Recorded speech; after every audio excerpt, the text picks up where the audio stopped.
Welcome to Catfish Weekly along with James. I'm Lyle, and James, we got a great guest tonight. We're going to get to him in just one momento. I have one announcement tonight, if I can find it here, from Mr. Brad Bex, who sends me announcements on tournament results about every week. Yeah. And this one is from the Indiana Catfish Association, and they had a tournament over the weekend. First place was Chris Wallace and David Lockridge. Chris, a former member of Catfish Weekly. They had 113.15 pounds and a big fish of 51.54. Great. That's a great weigh-in.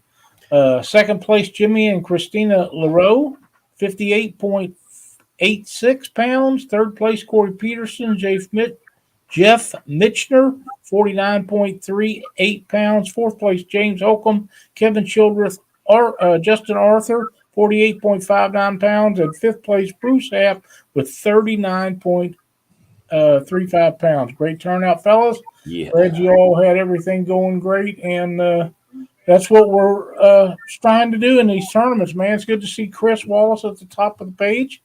I haven't seen Chris in a while. We had him a year or two ago. We had him and Chuck on a show with us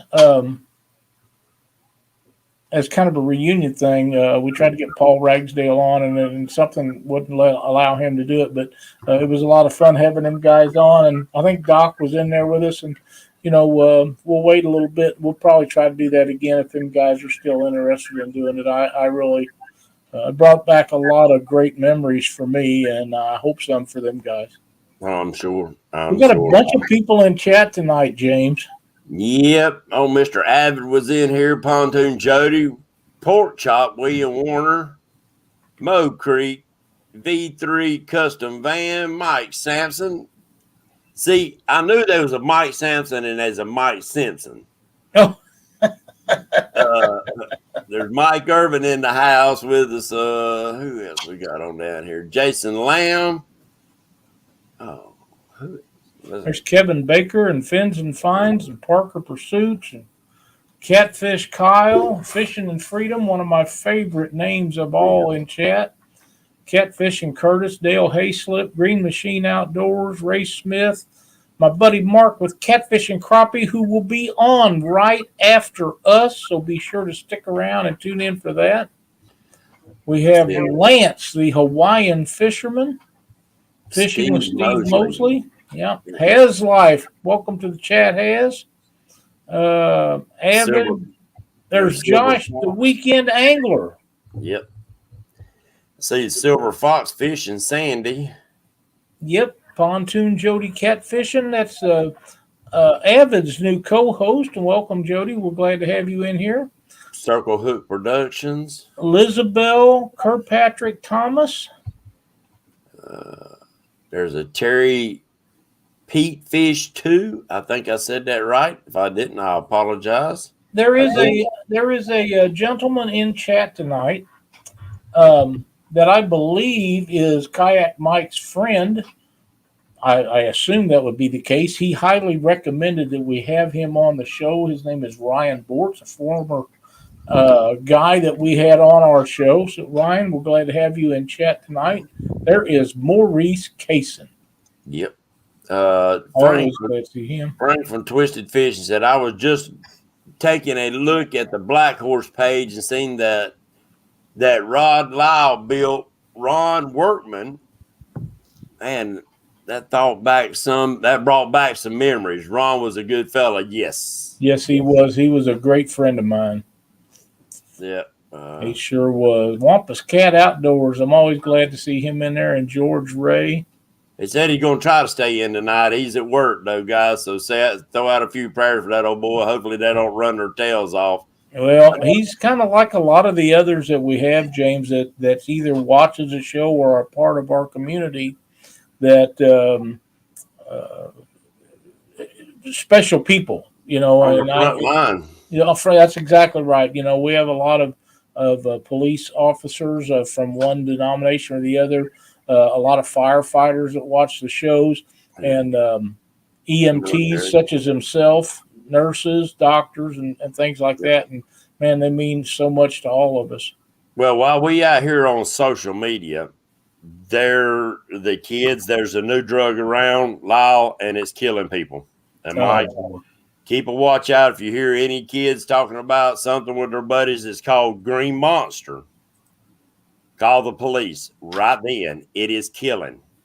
It's like 4 or 5 different drugs like fentanyl, Xanax, Somas. It's got like 4 or 5 different stuff combined into one, and it's killing people. Man, and it's killing kids. And kids are really getting their hands on it. So, guys and gals that's got youngins and teenagers, listen for that word Green Monster. If you hear of it, call the law right then.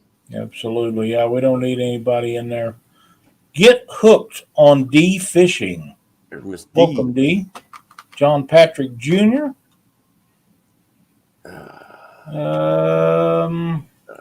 Freddie's Outdoor Adventures, man, what a cool guy. I got a toy that he sent me. I play with on my desk all the time and messing with the Chad. There's James Kirkpatrick, Chrissy Brown, George Ray, Fins and Fines. Saying he was doing some metal detecting the other day. Macho Fishing. I'm trying to make sure. I don't know if we got them all. There's Mike's Fishing Home. Welcome. Catfish Chaos. I hope we got them all. I'm sure we didn't because I already see another that we didn't get. Nebraska Wildcats. Dale Hayslip. Did we get Parker Pursuits? Yep, 252 Outdoorsman. That's a new one. Don't forget, guys, there's going to be a lot of new faces, a lot of new channels coming and going. Check them out. If you like them, make sure you share up their stuff. You subscribe to their channels, just like ours. If you're not subscribed to Catfish Weekly, make sure you subscribe. Share it out. Invite your friends. Invite you other fishermen to come join us. And if you don't mind, please hit the thumbs up. We appreciate it so much. You never know. The thing about a subscriber, if we happen to give away something, and we may, you just never know, you can't win unless you're in chat. The only way you can be in chat is to be a subscriber. Yes, sir. There's Lucky Ronnie. That's a new one to me. 3B Fishing. Lucky Ronnie's a good dude. Is he? Cool. He's best friends with Ryan, too, down there. They both kicked my butt on Taylorsville just recently. Catfishing with Crow says, I got my counter. Thank you so much. Well, you're very welcome. And it just so happens that I have another or two of those. So stick around. That's your Fish too. Thank you. They're going to be giving that away. What is it, James? Next weekend? Yep. Or next Monday night, I mean. Yeah, next Monday night. Low Creek. There's Mr. Billy Wrights in the house with us tonight. Oh, man. Always great to have him in. Glad to see you in here, Mark. Terrador Arco. There's Mr. Ryan in the house. Straight to the point outdoors. Mike Sampson. Nitro Whiskers Catfishing. Circle Hook Productions. New School Fishing. 3B Fishing. I think there's Catfish Heroes. I caught some great fish the other night. There's Lucky Ronnie. Philip Brian B's in the house with us. Brian B. We probably ought to touch on Brian B. just a little bit, Joe. I think so. Brian B. was in. Oh, there's Dieter. Brian B. was in a fish off with the bus driver, Creole Catfishing, on a 1-versus-1 that Mark put on Catfish and Crappie over the weekend. It was the final of an elimination tournament, and I believe that was the closest of any tournament like that I've ever seen. Come down to the wire. Either one of them could have caught a one fish at the end of the tournament in the last few minutes, and it would have done the other one in. It was an extremely well-run tournament with very close totals, and Brian small fished him to death. He's kind of like a baseball team that's getting singles all the time, and the other team's hitting home runs. Well, that's what Creole was doing. He was hitting them out of the park, and And Brian, he was sitting there singling and doubling them to death. And man, at the end, it was right there, so close for them guys that it was really, really enough. It was extremely close. I enjoyed it very much. I watched the whole thing, and congratulations, Brian, for a great and valiant effort. Yeah. I promise you one thing: Creole knows you've been there now, buddy. and Brian's going to be a guest on our show in a week or two. Well, I think that was the closest old Creoles had anybody to him. Absolutely. In all these tournaments, I think that's the closest he come to about getting a whooping. Yeah, it was. And it could, like I say, one fish is what separated them guys. Yeah, I didn't get to see the very end of it. I was on the road, so I seen the first hour or so. Yeah, it was good. The hire James Kirkpatrick, I think we said hello to him. Yeah. But yeah, it was awesome. I enjoyed the whole thing, and I'm sure everybody else did. And from what I understood, Mark's going to be having 2 of those next year, so that'd be a lot of fun. I think we're going to start seeing a lot more of the online tournaments, even like Kayak, Mike here, and them. Everybody's going to start having a lot of the tournaments online, and it's going to give a lot of people a lot of extra stuff to watch. Oh, I think that's the coming thing, especially as long as this COVID and all this stuff stays with us, and it don't look like it's going anywhere in the near future. So, we'll see. With that being said, Kayak Mike, welcome to Catfish Weekly, my friend. Hey, what's up, guys? Not much. We excited to have you on here. Like I say, you come highly recommended from Mr. Borty. He thought that it would be a good fit. I agree that it would be a good fit. I'm excited to have you on here, and we're going to talk about all kinds of stuff that you do that some of us never knew you did. Mm-hmm. Yeah, so I am, I'll say, head administrator of an online kayak catfishing tournament scene. We're branching out into other avenues. We're officially starting a paid bank event starting in October 1st. We did a trial run this past month, which was a big success. And then they're going to be paying to do their own month-long series starting next month. Next year, we're going to be looking into hosting boat events into the same exact style that we're doing in kayak catfishing. So don't be surprised if kayak catfishing tournaments goes away and it becomes online catfishing tournaments, because once we branch out the bank and once we branch out to boats, why only have the name be kayak? You know what I mean? So, and a huge shout out. Somebody asked me why we had 4 logos in the thumbnail. There's 3 other gentlemen who help run this: Ryan Bortz with Ryan Bortz Blue Collar Fishing, Dan Scheidegg with Green Machine Outdoors, and Clint Seeger with Circle Hook Productions on YouTube. So if anything ever changes, just know us 4 have deliberated over it.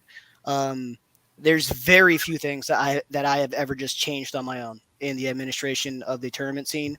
And the reason we'll call it like a little board.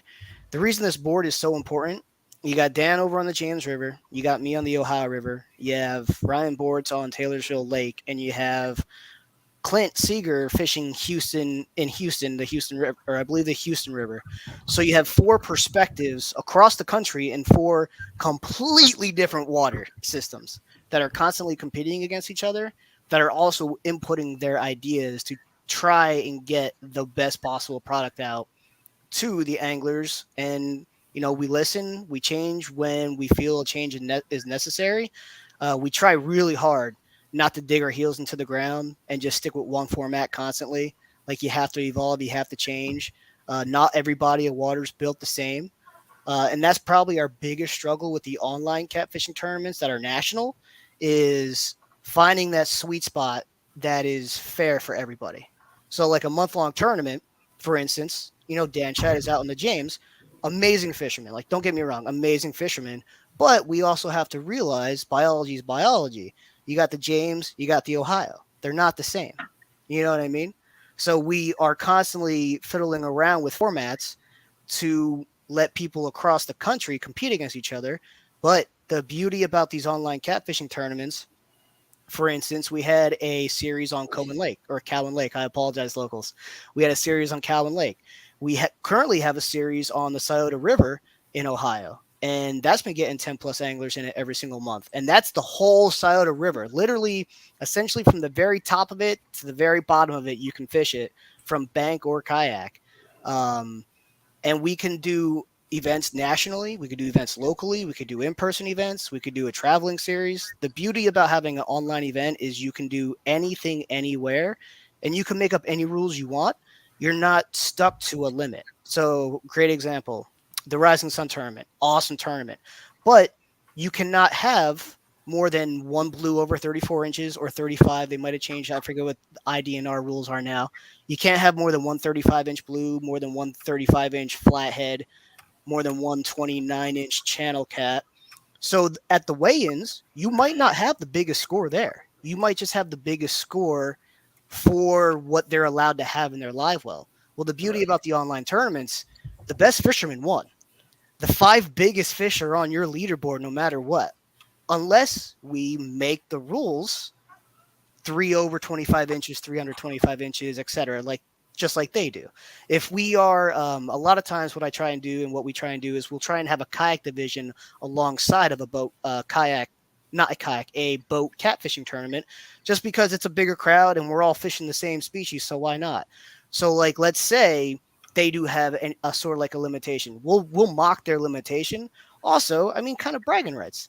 It's fun to go out there in a kayak and kind of compare what you did against all the guys in the boats when you have a limited range, a limited ability, limited capabilities and a limited platform by yourself, and you only have 4 poles, whereas they might be rocking 9 to 20, depending on how many you're allowed to have. So it's a lot of fun. And the boat guys have been so cool. All these boat guys and all the boat tournaments, all their administrators, all the anglers, like there's been they don't look at us and shun us and shoo us away. They are like, you guys, one, are crazy to go out in the Ohio River in the middle of the winter in a kayak. And 2, it's like agree. It's a mutual respect because they understand how hard what we do is in a boat and from a bank to do it in a kayak where you can tip at any moment or, and you have limited space, etc.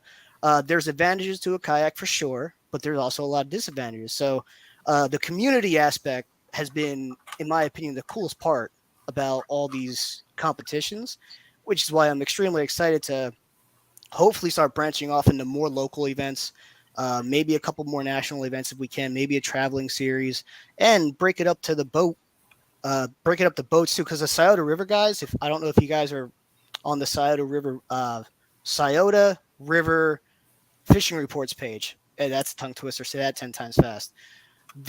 All the boat guys want in on our monthly event, but we can't let them. It's not that we can't let them in. It's just it's too much of an unfair advantage. They could easily run to the Ohio River and then come up the Scioto and submit a picture of the fish, etc. Would they? Probably not. But it would discourage the bank and kayak fishermen from entering. So what we're going to do is we're going to make an event for them. And there's a level of not cheating. There's a level of integrity you have to expect from your competitors. So anyone, like a big knock to our scene is it's too easy to cheat. I would argue it's easier to cheat at an in-person tournament than it is with an electronic tournament. I get to see your GPS timestamp. There's a unique identifier. So if you didn't catch it before that identifier became available, I mean, no offense, catfishermen, we're not really the most tech-savvy people. I highly doubt people are putting identifiers, they're superimposing identifiers under their picture while they're fishing. I highly doubt that. So, it's, as far as cheating, it's really, really hard to cheat. So, like, the knock on our scene is that, it's a little easy to cheat, and it's not. And there's a little bit of integrity you have to have with all your opponents, even in a boat tournament. You have to have faith that your opponents are doing what they're supposed to be doing. You know what I mean? Because really, man will cheat. Yeah. They will. I mean, Lyle knows that. He run tournaments for years, and there's always that at least one that thinks they can get away with it, and they'll push the limits. And that's what they're doing, is pushing the limit. Mm-hmm. Yeah. Mm-hmm. Yep.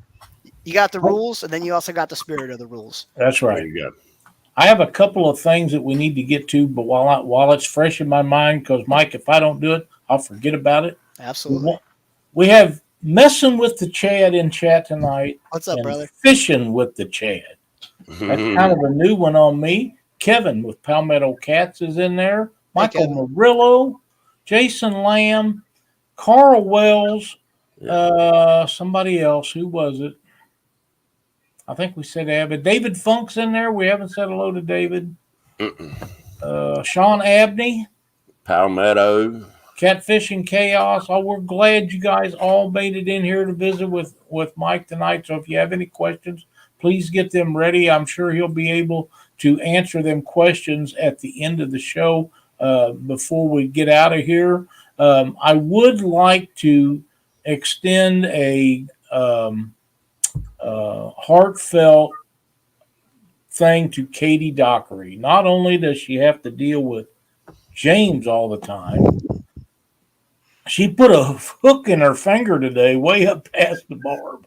Ooh. And the only thing she had to get it out with was James Dockery. So, that wasn't real pleasant. So I hope that she's feeling all right and he wasn't too mean to her, because he is most of the time. Mike Turner, welcome. But I think that catches us up a little bit. Creole hooks and hammocks, sorry. I'm trying to get them all, but yeah, it's hard. It is. We got a pretty good group in here tonight, and we want to get them in there. But I know Katie's sitting there besides Dockery, and like I say, he's mean to her anyhow. So I'm sure he was not very kind when he pulled that out of there. There he is. He said, "Grip it and rip it." What James said. That sounds just like him. Brandon's Outdoor Adventures, welcome. Rob Mack. That head out. She reach over and give him a love tap in a minute. All right, Mike, where was we at? You talking about tournaments? How many tournaments a year do you have?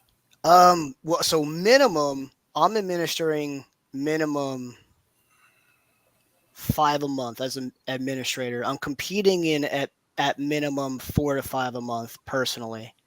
So, and I've been doing that for about a year, a little over a year now. So as far as experience with running tournaments, so my back history before I came into this, I was a head coach for a cross country wrestling track at the high school level. I was a head coach for a youth wrestling team for a decade. So I had to put on like the administrative cap. It's not brand new to kayak or to the catfishing world. I put on tournaments and stuff for all those, head umpire for a league around here, put on tournaments for all those different sports. And then once I knew my girlfriend was pregnant, I was like, all right, it's time to, I gave up all the coaching, all the umpiring. And I'm like, it's time to now focus on the family, which opened up time for hobbies like fishing. Well, then once I started fishing, I came along the competition fishing, which then brought the, competing in other scenes. And then I joined a local scene and we decided to go national. And then once we went national, we started administering the tournaments on. So all of our tournaments are on this app called Fishing Chaos. So you go into this app called Fishing Chaos and you log in, you make an account, you find our group, and all of our tournaments can be found there. And you can see minimum 3 a month. There's a month-long tournament, 1 month-long tournament going on right now, which will probably go into 2 starting next year. We had a format change. Our old format used to be a permanent slot limit. And for people who are new, what the slot limit means is it was your 5 biggest fish up to but not breaking 32 inches. So anyone in the country can compete in that. Like if you got channel cat waters, if you put time on the water, you can compete in that tournament 100%. And we had another tournament, which was your 7 biggest fish. We didn't have a lot of unique differences in signups for both. So we consolidated it down to one tournament, 4 over 30 inches and 3 under 30 inches. But I've had a few people behind the scenes, and this is what's unique. This is what's great. I had a few people behind the scenes reach out to me and say, hey, look, we really like that slot format. We would like to bring it back. So starting in 2022, I can essentially guarantee there will be some form of permanent slot tournament out there because, like I said, online tournaments, I can change anything on a whim. You don't want to be doing it every single month and throwing your competitors off and confusing them and they sign up and it's not what they thought it was. But you work on something for a quarter or for a half of a year, it works, it doesn't work, you make a change, you work with the community, and you're constantly trying to make things better.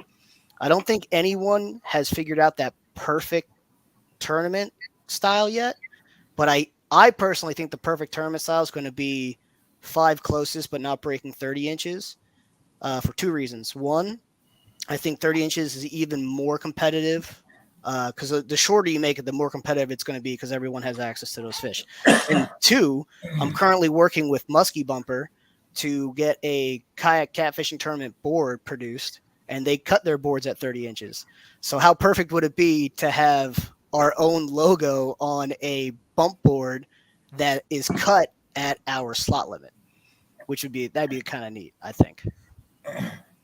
Very nice. Yeah. Very nice. Yeah. Do it while you're young, son. The older you get, the less time it seems like you have to do all of those stuff. It sounds like you stretch pretty thin. It does. Believe it or not, running the tournaments isn't that bad. So the guys who run this app, Fishing Chaos, I'm in direct contact with them, and they've treated me like their biggest client. And obviously we're not. We're one of the smaller clients.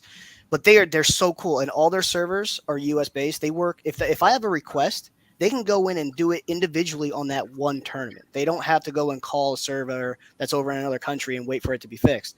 Like if I have a request, I can call them up and then get it fixed in 2 seconds. They have all the software and all the hardware where they're located down in Alabama. And as far as stretch thin, I'm sorry, not where I was going.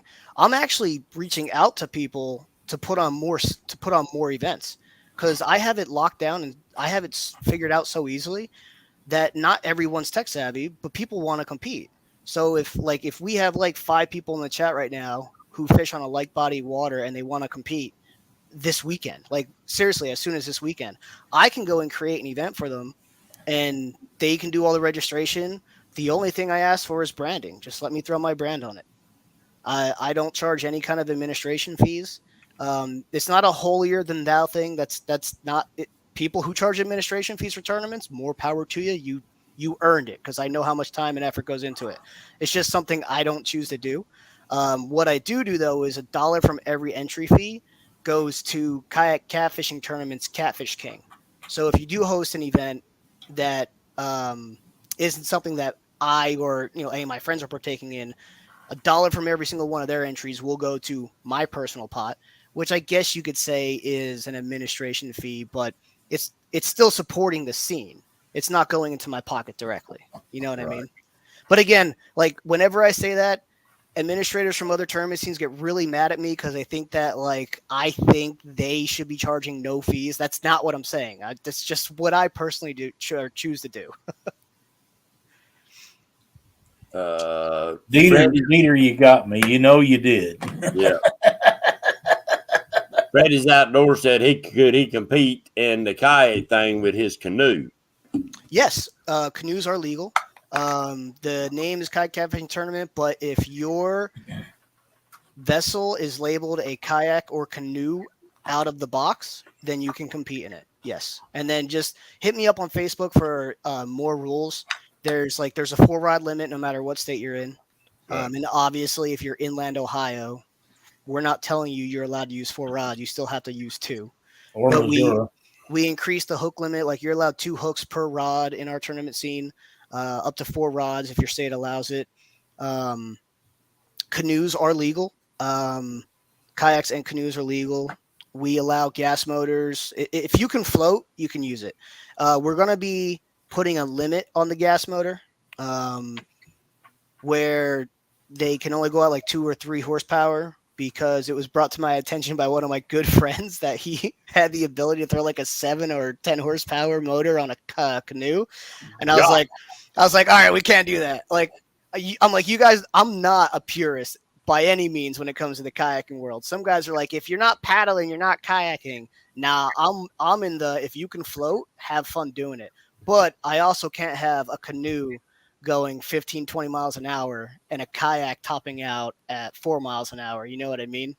Yeah. You got to draw a line somewhere. Yeah. I would want to be in the one going the fastest. Yeah. Well, My pontoon boat identifies as a kayak. Can I get in it? Yeah. That's funny. That's funny. Oh, mercy. It's got two kayaks. It's just got a floor between the two. Yeah. I have a question. If I can find it, I moved my mouse and it turned. Terry Peepfish 2 wants to know what is a good way to get in on a tournament. All right. So the easiest way, go to Facebook, look up Kayak Catfishing Tournaments, join that group. And if there's something you're specifically looking for, just scroll down, see what we're all about, or download the app Fishing Chaos and look in there and look for the Kayak Catfishing Tournaments group and Fishing Chaos, and all of our events are listed there. If you're a bank fisherman, it mainly determines too how you're fishing. If you're a bank fisherman, let me know on Facebook, Kayak Mike. I will send you the links for the bank fishing tournaments. If you're a kayak fisherman, let me know you're a kayak fisherman. I will send you the links to the kayak fishing tournaments. The only thing that we struggle with the online world right now is the learning curve. To get to the app, to understand the Facebook groups, to understand how we're measuring and scoring things, to understand how to measure a fish correctly in a picture and submit it to the tournament boards. That's the only learning curve we really have. But other than that, and always feel free to hit me up anytime, day or night. I intentionally have my notifications off on my Facebook Messenger because if someone let's say someone's actively, we do 24-hour events. Let's say somebody's actively fishing at 3 a.m. and has a question. I want them to ask me it while it's fresh, so they don't forget it at 8 a.m. and it comes back to bite them in the butt, because I'm going to see it when I get up. I check Facebook Messenger a million times a day, Facebook Messenger a million times a day. So anytime, day or night, if anyone ever has a question, hit me up and I can get you pointed in the right direction. Also, we have a Kayak Catfishing Tournaments YouTube page with every tutorial known to mankind. Is that the page that you wanted me to share? Oh, you can share it right now, and I can. Okay, hang on just 1 second. I saw Palmetto question. Palmetto, you get a bunch of pontooners together. Let me know. I'll set it up for you.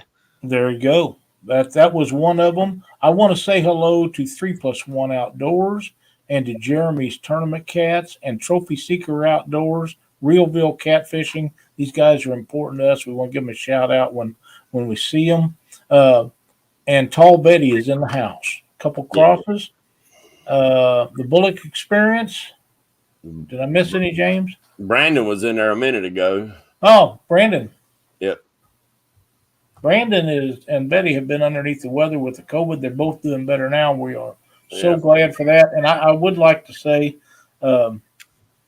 we have postponed the 1-versus-1 with Cindy and I against J-Dog and Tara. I think that Jason's feeling a little bit better, but I talked to him this morning, and he said there's no way that he thought that Tara could do that. We was going to do that this weekend, and we'll get it at a later date. I do not want her being on a boat if she's not feeling well. There's just no sense in it. We don't know what it is or how bad it is, but if she's not feeling well, she's not feeling well, and I want them guys to get healed up. They're have turned into being pretty good friends of mine, and there's no reason for them to be trying to do something when they don't feel like doing it. There is one other thing. James Dockery will get a bang out of this. I think we'll give away one of these tonight. James, can you see that number? Does that mean anything to you? Sir. Number 25. 25. I think Mark can relate to that.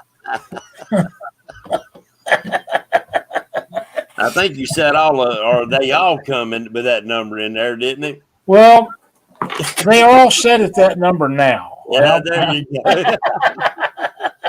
Hey, K&B Anglers, Mr. Kitty Whiskers. Yep, 3+1 Outdoors.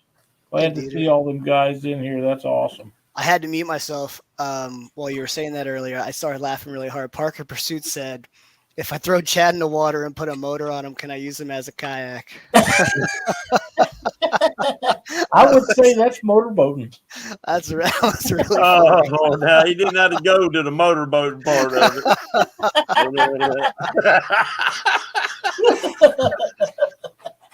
Oh, there's fishing with Rob Mack.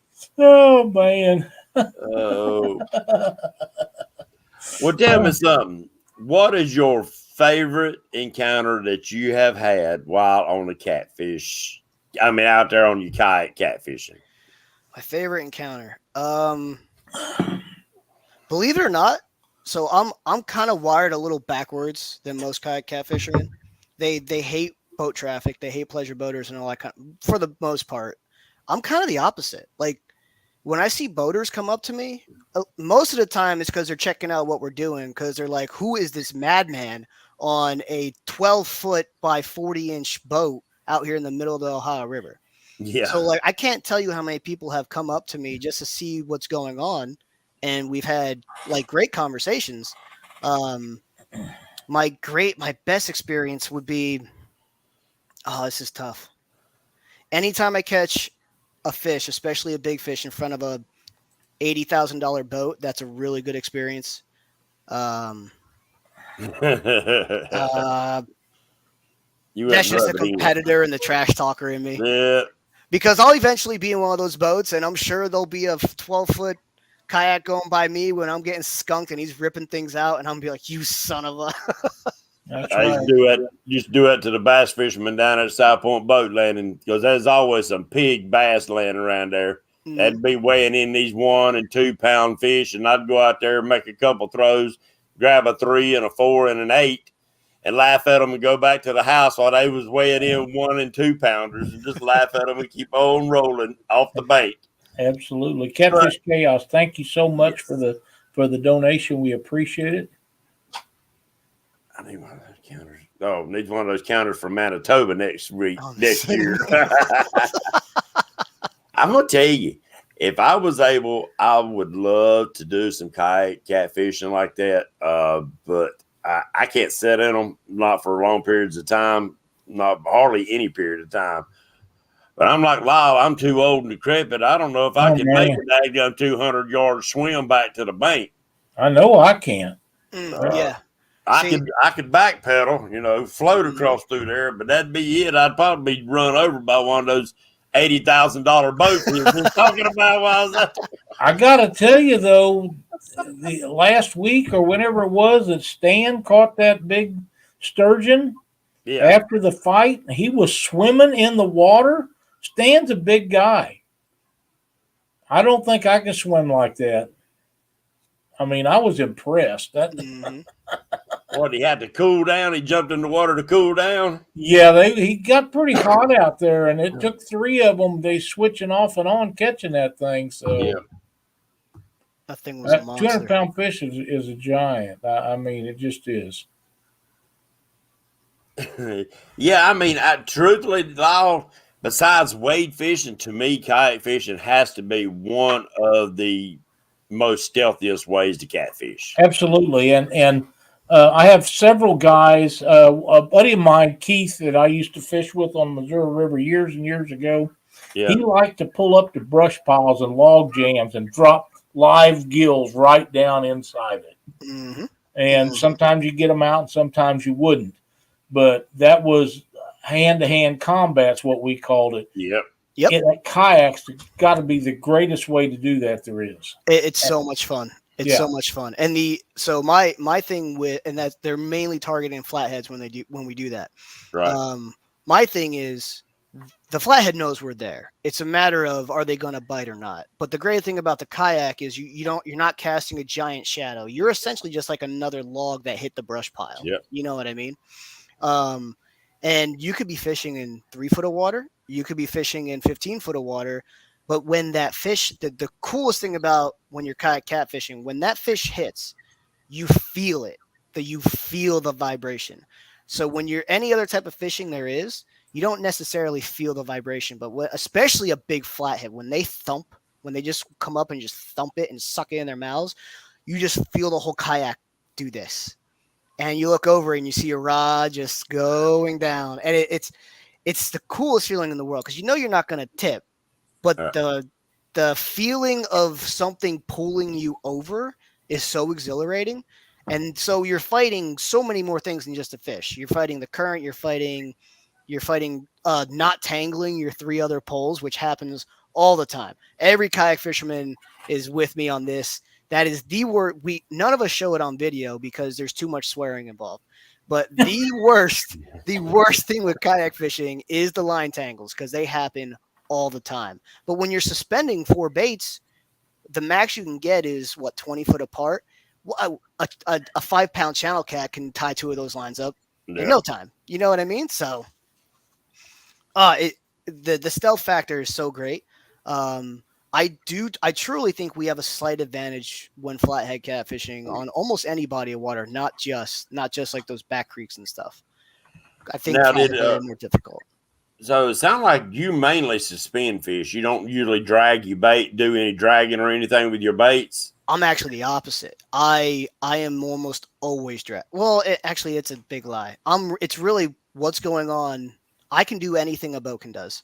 Right. Or can do. So like this past trip, the premiere I just had, I was suspend drifting because the current was 0.8 and the conditions were set up best to suspend drift 0.3, 0.4. If that river was down to like 0.2, 0.3, 0.4 miles an hour, I'd be dragging because I can control it better. When the current's lower, if you're trying to suspend drift, it might send you across the river instead of down it. You know what I mean? Right. Depending on the wind. Right. So, I like to cover water. And especially in a kayak, you can't cover a lot of ground, like in a big burst. So anchor fishing gets really tough because to anchor fish properly, you got to really know your electronics, get to that spot, read it, figure it out. If it's no good, 5 miles up, get to that spot, read it, figure it out. 2 miles this way, 1 mile this way, 400 yards this way. When you're kayak catfish, you don't really have that luxury. So you got to either know your waterway really well or be willing to cover a lot of area from your boat ramp. So what I do a lot is if the current's slower, I will drag for a couple hours one direction and then I'll suspend drift back. And I will do my dangest to have my electronics. I use a trolling motor. I used to be paddle all the time. To have my electronics guide me and keep me in the same spots that a boat would. Right. I hear you. Dragging's all I do in lakes, though. I don't do anything else in a lake. I drag permanently in a lake. Right. And that's what I like to do is drag, but I always keep a few of my rods off each side of the boat, 1 or 2 off each side of the pontoon, straight down, because there's nothing like that adrenaline rush when that rod just doubles straight over, and it's all you can do to get it out of the freaking stand. Mm-hmm. Because he's pulling straight down, or if he runs that line underneath your boat, he's liable to take it across a nick or something in that tune or in the plastic or whatever, that you're liable to lose that fish. And I'm sure in a kayak, if he's pulling straight down, you're going, oh crap! It feels like he's going to flip your tail over. Yep. The flathead I literally just posted, the one that my video, I'm going to plug it again. The video I just posted. If you go to like the 7-minute mark or whatever, the current, you see me suspend drifting half mile or half the speed of the current. So you kind of see the current going by me. When he hit, he took me upstream. He took me he took the whole vessel against the current. So now the current looks like it's flying when it was only going 0.8, but it was because the flathead catfish was pulling me through the river. It was so cool. So cool. See, Lyle, that had to be so much fun. There's no question. Rush. Carl Wells wants to know, do you carry an anchor? And if so, how big? 100%. One of the tournament sponsors, and I'll tell you my little rule on my personal sponsors right after this. Never Lost Anchors. He has a kayak-specific anchor. It's 7.5 pounds. I use that. I'm going to sound crazy. I also use a 15-pound anchor because in the winter and stuff, when the current is way high, sometimes no matter what brand anchor you have, sometimes that 7.5 ain't going to hold you in 3.5 mile an hour current. So I don't suggest that if your kayak is not capable. I would not go over 7.5 pounds on any anchor for a kayak unless you know you have one of the top of the line. It doesn't have to be top of the line. One of the bigger kayaks out there, because like New Canoe, for example, they have kayaks that can hold a 15-pound anchor in the $1,500 class range. But there's also kayaks out there that are in the $500 to $700 class range. You have no business anchoring at all because that current, like once that anchor catches and you try and clip it off to your kayak, the current will literally suck the back of the kayak under. So don't forget, you're inches away from that current. So when you tie off, like if that current's strong enough, it's going to suck the back of your kayak down. Yeah. Good information right there. Appreciate you sharing that with everybody. Yeah. Because being in a kayak, I know like Jesse O'Neill right there. He's a kayak fisherman over here on the Catawba River, catches good fish out there. And when we get a lot of rain and they start releasing that water out of Lake Wiley and stuff, that Catawba River gets to rocking, son. And it ain't as wide as the rivers that you're fishing, but it gets a heck of a lot of current down through there because it is narrow. And it don't take but a second because, like you said, you're only inches from the water. It don't take but a second to get in a bad situation. And I also advise, if you can, nose anchor. I know in some of my videos I back anchor. I throw the anchor out the back because I want to see my rods. I don't suggest that. That's actually really dumb. Because if if a log is coming down the river and you don't see it, you're going in the water.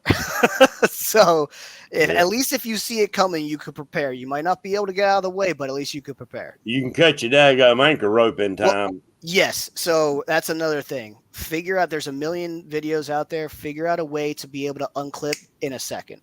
Yeah. Some people, they can't figure out a situation why they would have to unclip in a second, so they don't necessarily go through the routine of figuring it out.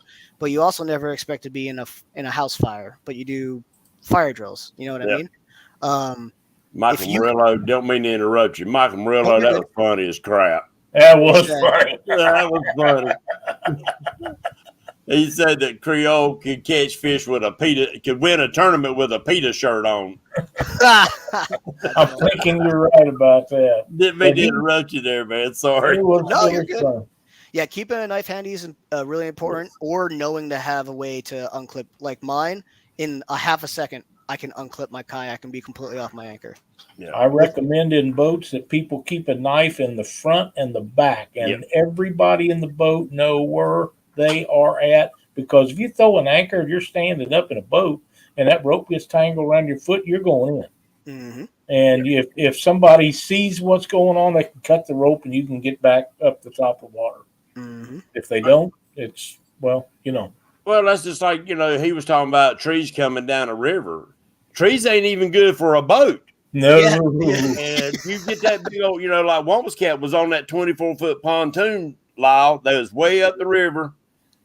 And a big old whole tree, root ball and all, coming down through there. Lightning, they had to ride it out. They done got to the point they had to ride it out. And next thing you know, the root ball got tangled up in their rope on their anchor.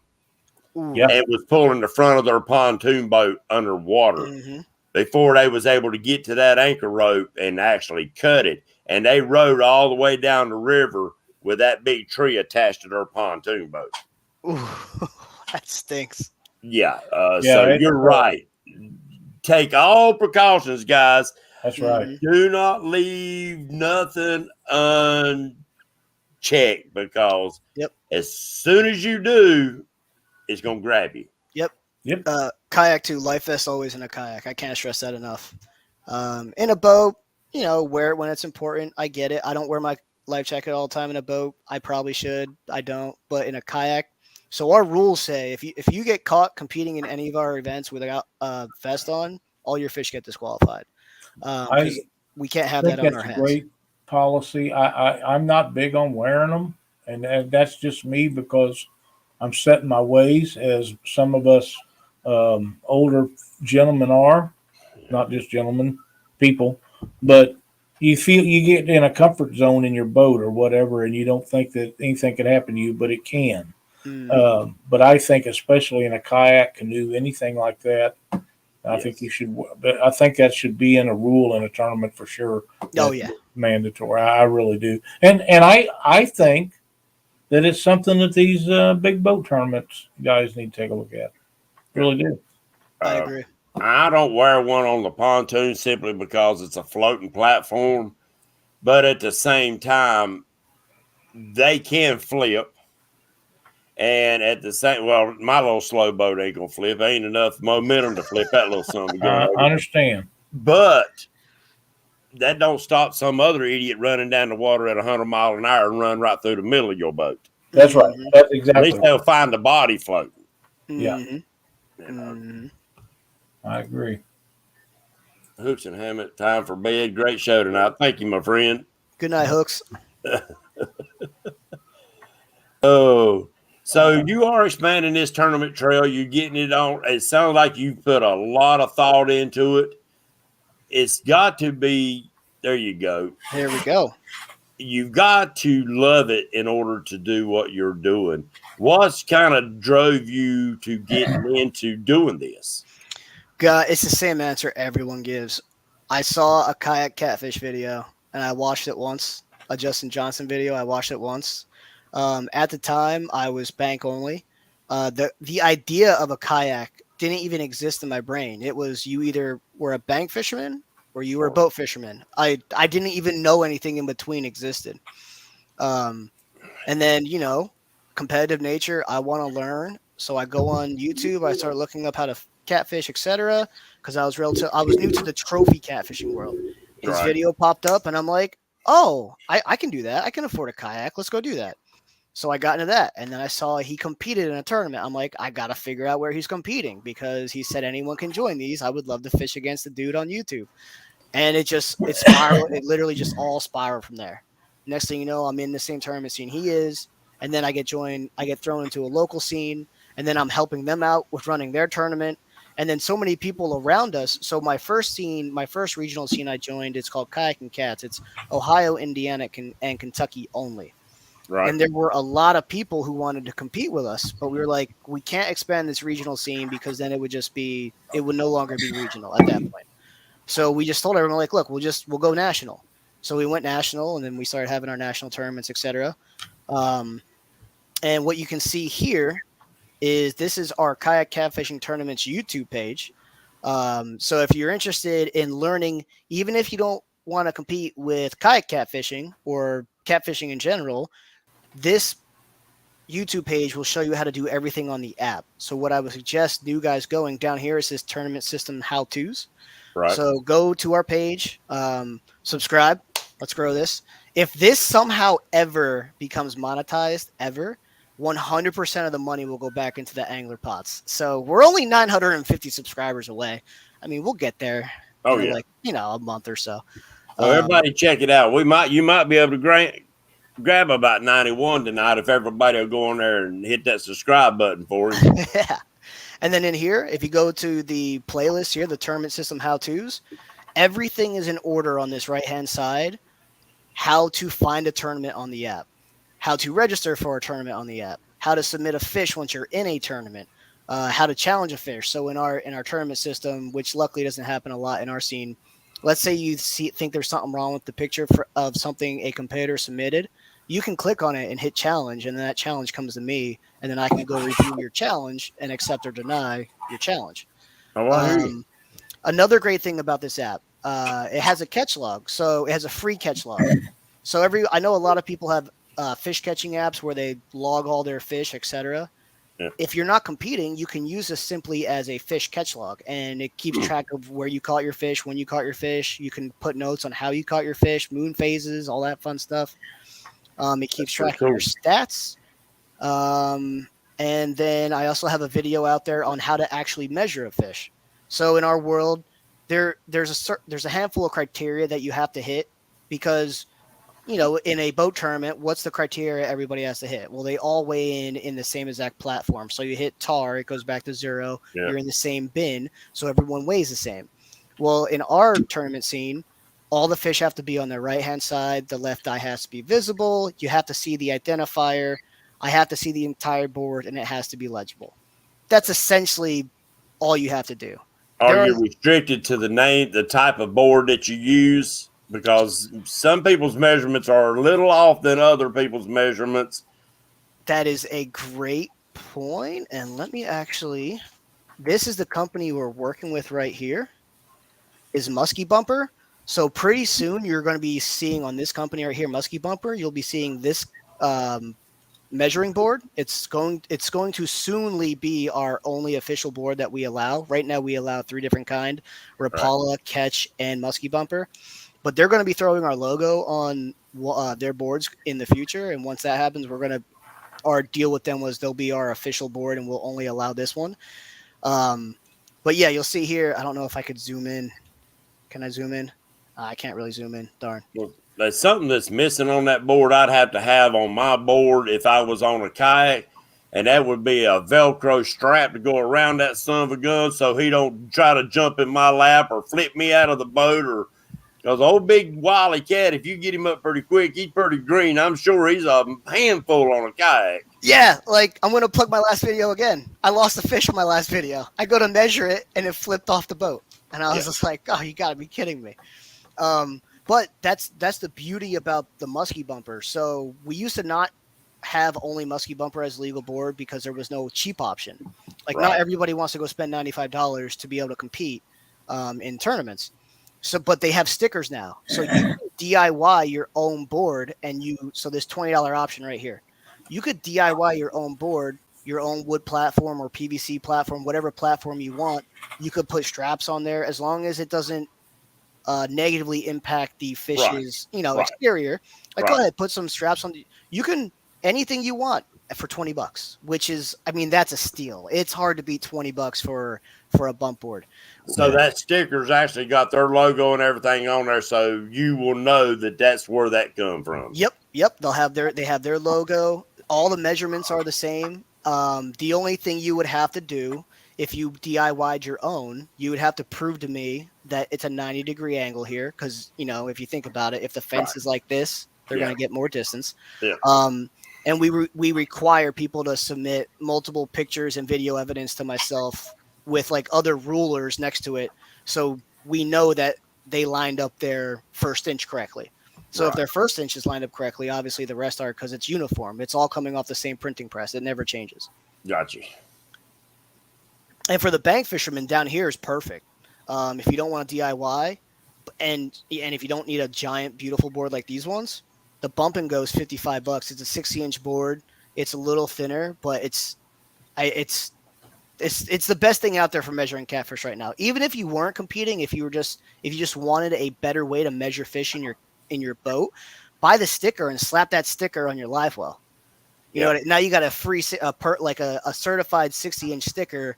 So if you're a tournament fisherman in a boat and you have limits like Rising Sun where you can only have so many over 35 inches, boom, measure them. It's already connected to your boat. Throw them in a live well. Okay, that's what I was going to ask you. Just talking about combining boat and kayak and all that. Are you going to do all measurements, whether it's boat or kayak and bank fishermen, or are you going to do weights on the boats, or how are you planning on doing that? So when we expand to the boats, it's going to be identical to how we're currently running it, just allowing boats to enter in their own division. So they're also going to be restricted to the length.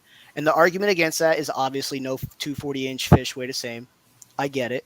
But all competitors in the same tournament, as long as they all agree to the same set of rules, it doesn't matter what the rules are. If everyone's competing under the same rules, that's all that matters. So yes, a 240-inch fish could weigh differently, but when you signed up, you agreed the factor is going to be length, not weight. Yeah, if you don't want to do it that way, don't sign up. Exactly.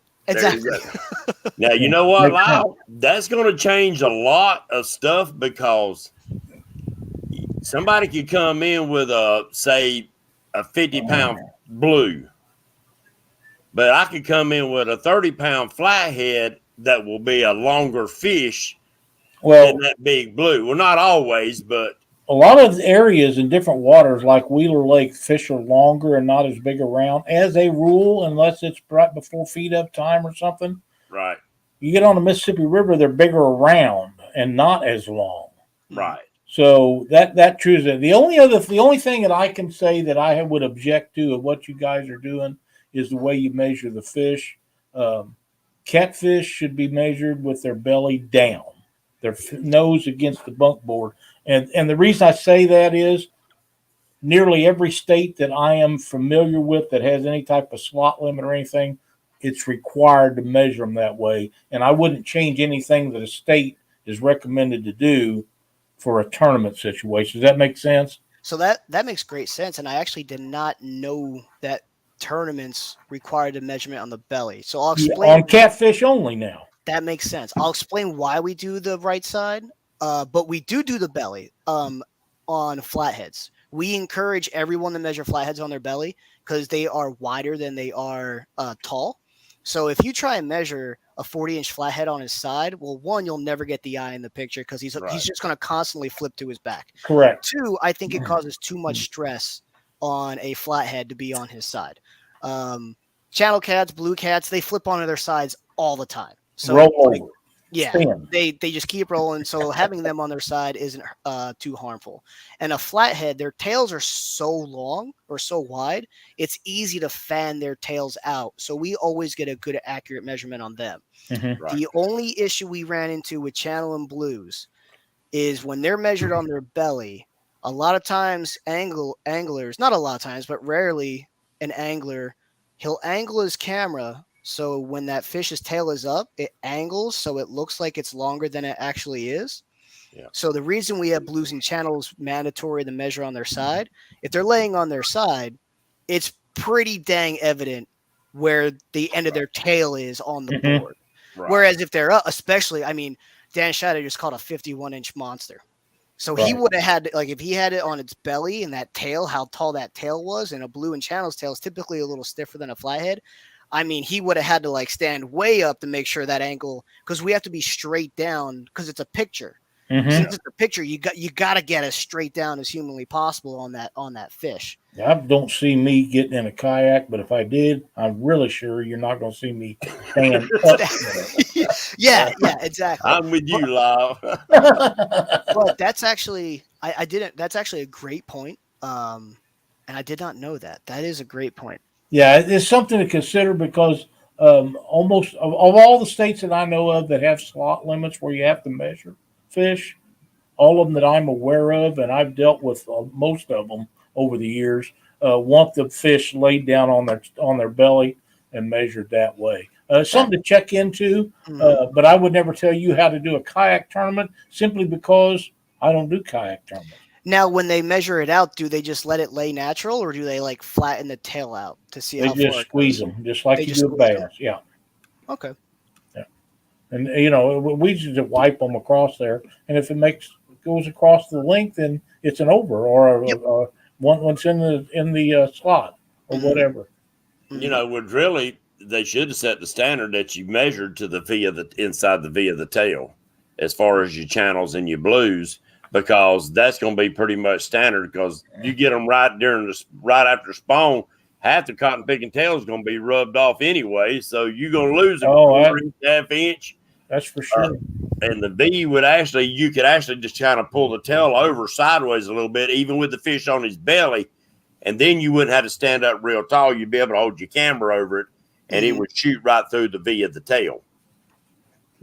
That's just something to think about. I mean, I don't know if they allow you to do that or not, but Catfish Chaos, thank you so much again for your thing. Here's a great something to bring up. Whoops, that's not what I was trying to get. This is what I was trying to get. Most belly measurements for states are if you are keeping fish for food. If the fish is being released, I don't think it's a problem. It's probably not, but most of the big tournament guys have adopted what the states recommend. Yes. I think that's the point I was trying to make. Maybe I didn't say it right. That makes sense, because if their boat gets pulled over by a game warden out that day, they're gonna measure it a certain way. So that's right. That's probably how you want the tournament to do it too. Most all the rules say if you do something to break the law or if you get a ticket, you're disqualified. Mm-hmm. So that's some of the reasons that are like that, I believe. We're going to run over a little bit tonight. So, Mark, bear with us just a little bit. We want to get, while we got Mike on here, we want to get through what he's got. So I'll fly through this too. So the Fishing Chaos app, the beauty about this app as an administrator, anything you guys see me do right now looks exactly the same on your phone. So it's not like you're going to see me do something here and it's going to be different on your phone. It's all the same exact aesthetics. So go into the Fishing Chaos app, download it, and create your profile. Once you get your profile, you have all these options on the left-hand side. To find us, go to Club. Down here, Kayak Catfishing Tournaments. and then right here, go to our tournament page, and you can see all of our events. If there's anyone out there who likes to make logos, I intentionally have not put a logo on the bank fishing event yet because I want I want it to be member driven. So I want them to make the logo. Like here's the Sarada River Series. Here's our month-long events, our short online events. The second Saturday of every month, we have an 8-hour tournament that's national. It's your 3 biggest fish. The fourth or third Saturday of every month, don't quote me, we have another short tournament. It's a 24-hour tournament. So in October, the 9th of October, is the 8-hour tournament. The 30th of October is a 24-hour tournament that goes midnight to midnight. But this is also what I mean too about if people who are like-minded competitor or like-minded anglers want to compete. There were 4 guys in Nebraska and 4 guys in Texas who wanted to compete against each other last week. So I went in here, and you see this tournament right here, Nebraska versus Texas. Texas ended up winning that event. I made it. Cool. It took me about 5 minutes to make. They asked me to do it the week before. I got it on the system. They competed. They competed for money, and the payouts will be done this Wednesday. Now, is this a live broadcasted tournament, or is this just how's that run? So these are all live. Anyone, even if you're not a member, you can go into any of these apps and find out the standings. So let's go to our month-long event for this month. So September month-long 4 over 3 under. Right now, there's 7 anglers in this event. It's for the entire month, 7 anglers. There's been 109 fish submitted. That's just submitted. That doesn't include the fish not submitted by these anglers. That's 7 anglers. I hear you. Yep. And then you go down here. There's 3 separate leaderboards. The first one is your overall leaderboard. It's all your fish combined. It's your total score. So right now you see Dan shot in first with 274 inches. Has Life is in second with 255. I'm cleaning up the bottom with 189.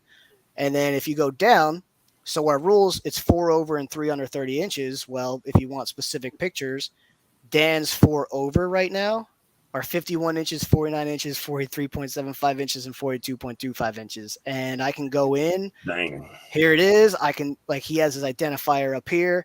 I can zoom in. I can see where how he measured the fish.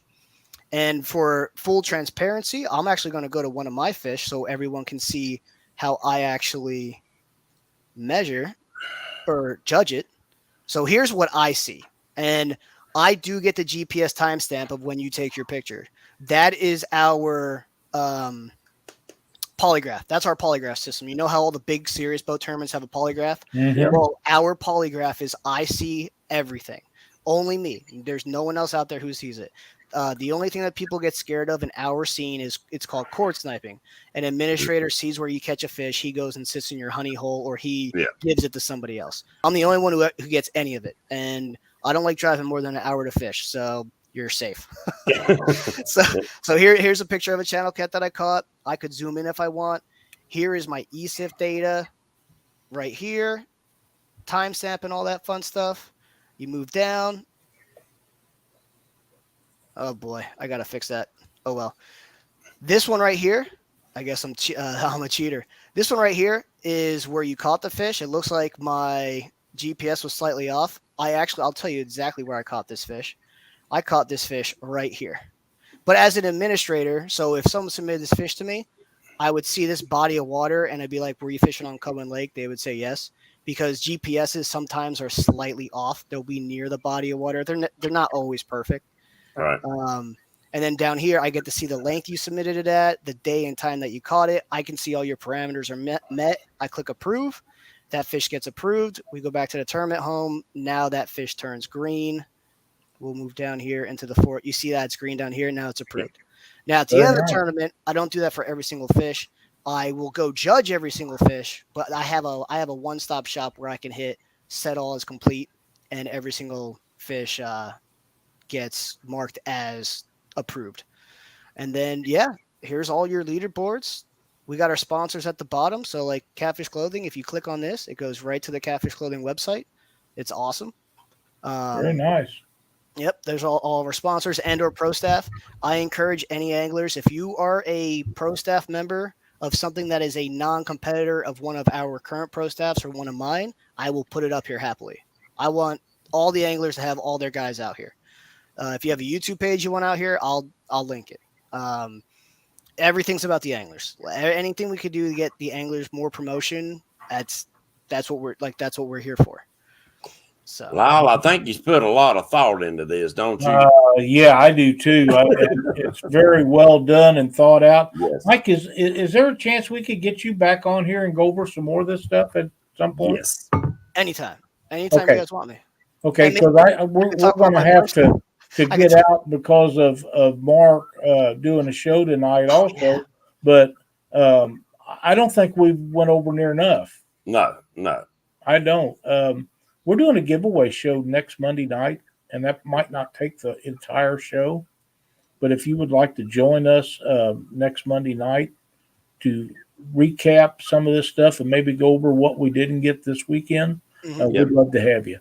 Yeah, because I've got some questions and stuff I want to throw his way, and because I wouldn't mind doing maybe next year, not just my Patriot tournament, but maybe one of the online tournaments, because it's a lot of people's having a lot of success with it, and I wouldn't know where to start. I mean, I really wouldn't, because I'm just computer illiterate. I'm lucky to turn the son of a gun on. That's why you got me. I ran like 4 tournaments this weekend from where you're seeing me right now. Wow, that's awesome. Yeah. Well, let's we'll talk about that and see if that's something you'd be interested in doing if you're able to do it. Because pencil me down. I'll pre-bowl for bowling next Monday. Okay, that'd be great, because I think that there's a lot more stuff that we need to go into. Yep. And this is some great information. I can't thank you enough for coming on and helping us out with that. And if you're willing to do that, we'll just get back on here next weekend. We'll give away a fishing rod, talk about some other stuff, and then just turn you loose and let you go. Sounds good, guys. All right. I want to Thank show you. you what the wife bought me to put on the boat. You know, I'm going fishing tomorrow night, or Wednesday night. So everybody, James will be on the water finally. But it's solar light. Nice. Now what's crazy is that, well, I got too much light in here. You can't see it. You can change the colors. It's got like 10 different colors on it, and one of them is UV. Very nice. And they advertise them on Facebook, or you can get them, I'm sure, at Lowe's or Walmart or whatever. But they got different colors. Solar powered. You don't have to worry about pulling wires and everything else. And they're cheap. They're cheap and light up the floor. So something else, if y'all don't want to run wires on your boat or bank fishing, you can put a nail in a daggum tree and you can hang it right there, and you got light right around your campground. If you turn it to red, then the bugs don't eat you up. Anyway, thank everybody for coming in and joining us on Catfish Weekly. Mike, thank you for joining us. Absolutely. A lot of great information tonight. Yeah. Be sure to check out James's show Wednesday night, Patriot Catfishers of America. Thursday night, the bait shop with Chad. Yep. And we'll be Panfish Nation. We'll be entirely after that. And then we'll right back here, Catfish Nation, next Monday night. Be sure to tune in to Mark over at Catfish and Crappie for his podcast coming up right now. See y'all next week. God bless. See you guys.